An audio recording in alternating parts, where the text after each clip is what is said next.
Assalamualaikum warahmatullahi wabarakatuh. Selamat siang dan selamat datang di wawancara kali ini. Di sini saya sebagai panelis Ajeng Murihanjani dengan narasumber Reptinul Landari.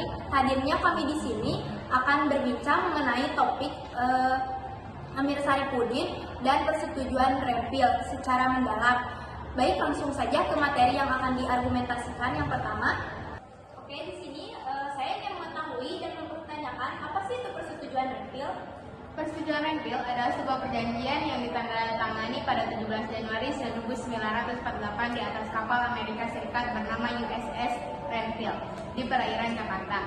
Perjanjian ini merupakan hasil dari upaya mediasi PBB untuk menyelesaikan konflik antara Indonesia dan Belanda yang berlangsung setelah proklamasi kemerdekaan Indonesia pada tahun 1945. Baik, cukup dipahami. Kemudian saya ingin mengetahui apa sih tujuan utama persetujuan revil?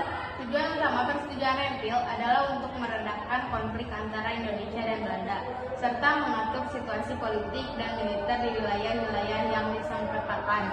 Dengan mencapai tujuan-tujuan ini, persetujuan revil bertujuan untuk menciptakan kondisi yang lebih stabil, yang memungkinkan proses diplomasi dan perundingan lebih lanjut. Yang saya ketahui, ada pihak Indonesia yang tidak mempersetujui persetujuan revil. Nah, apa sih alasan utamanya? Ada beberapa alasan utama. Yang pertama, salah satunya kehilangan wilayah, keterbatasan kedaulatan, pengaturan militer, proses negosiasi.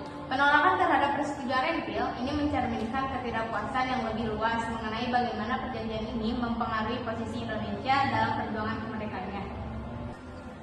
Tadi kan kita akan membahas tentang tokoh Amir Saripudin. Nah, siapa sih tokoh Amir Saripudin itu? Nah, jadi tokoh Amir Saripudin itu seorang yang merupakan politikus penting di Indonesia pada masa awal kemerdekaan. Dia memilih menjadi oposisi terhadap kabinet Muhammad Hatta karena dia kecewa terhadap reforma kabinet Hatta. Dalam menangani berbagai masalah negara, termasuk ketidakmampuan kabinet dalam mempercepat proses kemerdekaan dan stabilisasi negara, dia juga mempengaruhi keputusan Saripudin untuk menjadi oposisi. Kemudian saya ingin bertanya, bagaimana bentuk perjuangan Amir Saripudin?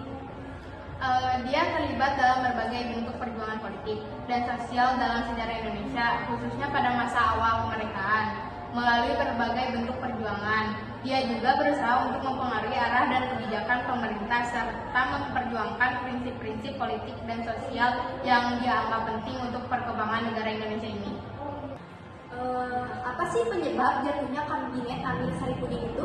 Jatuhnya kabinet Amir Saripudin pada tanggal 15 Februari 1948, kabinet Amir Saripudin menghadapi kritik tajam dari berbagai pihak, termasuk oposisi yang menilai bahwa kebijakan kabinet, terutama terkait dengan perjanjian-perjanjian internasional dan strategi menghadapi Belanda, tidak efektif. Kritik ini merusak stabilitas dan dukungan politik terhadap kabinet Amir Saripudin.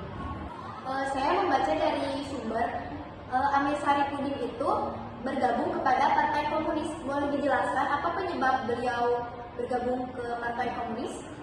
Yang saya tahu, alasan dia masuk ke Partai Komunis adalah karena dia merasa kecewa berat dan kemudian bergabung dengan MUSO untuk melakukan pemberontakan terhadap pemerintah. Balik ke topik tadi, mengapa perjanjian revil dianggap sebagai kegagalan bagi Amir Saripudin? Perjanjian revil membuat wilayah Indonesia semakin menyempit karena adanya garis Panmuk. Nah, inilah yang kemudian menyebabkan Perdana Menteri Amir Saripudin mundur dari jabatannya karena dia dianggap gagal dalam mempertahankan wilayah Republik Indonesia. Yang saya tahu, Amir Saripudin meminta Soekarno untuk membatalkan perjanjian revil. Apakah benar? Mohon dijelaskan. Benar, Amir menolak untuk menyetujui perjanjian revil karena perjanjian ini tidak seimbang dan lebih menguntungkan Belanda. Selain itu, menggerus kedudukan dan kelautan negara Indonesia. Namun, usulan Amir tersebut ditolak Presiden Soekarno dan akhirnya Amir menyerahkan mandatnya kembali ke Presiden di tanggal 23 Januari 1948. Baik, cukup dipahami. Baik, terima kasih pada wawancara kesempatan kali ini. Sama-sama, terima kasih kembali. Saya panelis Ajeng Murihanjani dan narasumber saya Reptinul Landari. Sekian dari kami. Wassalamualaikum warahmatullahi wabarakatuh.